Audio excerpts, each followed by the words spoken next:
where Britain is sending 2 Royal Navy vessels, along with surveillance aircraft, helicopters and a detachment of Royal Marines to support Israel. Meanwhile, in Tel Aviv, British nationals are scrambling to board emergency evacuation flights out of the country. The Foreign Office has also sent a rapid deployment team to the Jewish state to assist UK citizens on the ground. The escalation comes after British-Israeli families of Hamas hostages told the world's media they must fight to get their loved ones back, comparing the terror group's attacks to a second Holocaust. I shouldn't sit here today. I should have been on my way to Heathrow to pick up my mum. I'm here because of pure evil. On Saturday morning, Kibbutz Nir Oz, where I was born, grew up, woke up to a massacre, to a second Holocaust.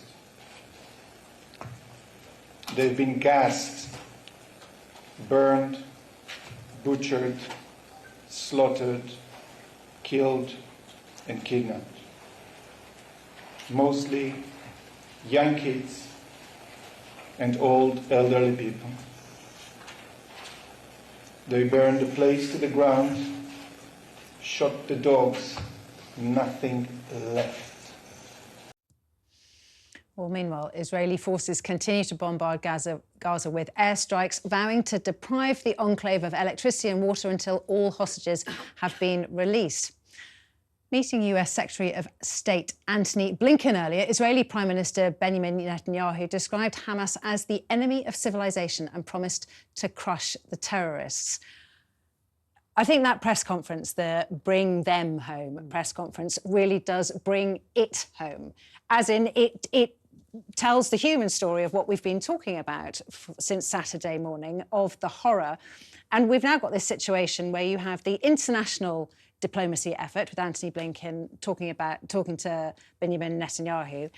And then you've got the real horror of the families of the hostages who are dealing with an ongoing situation and wondering how getting their families out is going to, could possibly kill them in the course of it. And then you've got the issue of what happens with Gaza, how many more innocent civilians are going to be killed in that effort of a ground war, and all of the rest of us just sitting back and holding our breath. It's like a horror film. It is like a horror film. You just described the plot of a horror film. Look, in the midst of all this, I have to be honest, I don't agree with depriving Gazans of electricity and water. One, because I don't think it's going to work. I think Hamas knew that there was going to be retaliation. I think for every Israeli citizen that they planned on murdering, they knew they were also condemning a Gazan citizen. So I don't think these are people that care about the people they're charged with protecting and representing.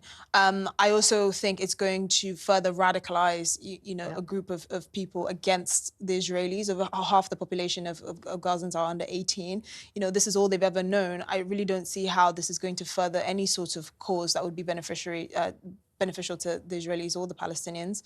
And I think it's horrifying, watching this unfold. I have to make the point, because I feel like it's really poignant, the fact that the Egyptians refused to open a humanitarian corridor in the south of Gaza, because we said on the show earlier that, Benjamin Netanyahu told the Gazans to get out of there, but we all asked the question, to where? Because they can't go anywhere else. And I think, in the midst of all of this and of how people feel about Israel and Palestine, we have to remember that effectively their Muslim neighbours have turned their backs on them. And I think I find that really hard to stomach. I think if they cut off the power to Gaza, the hospitals is what they have. First. They already have. So the power's gone. There's no power. So the hospitals, people on dialysis going to die. Yeah. Babies who are in incubators are going to die. Hostages that might need need medical help support, are going to die. It's as if the Benjamin Netanyahu now doesn't care, essentially. It's a case of he'll do whatever he needs to do. And it's just short-sighted. This is the problem. We've become so used to, something happens and therefore we must see retaliation immediately. Yeah. It's the same thing with the Bataclan attacks in Paris, when the impotent half-wit, that is Hollande at the time, decided to fire rockets into the Middle East, when it wouldn't have done anything, but he had to show some sort of act of aggression or some sort of act of retaliation.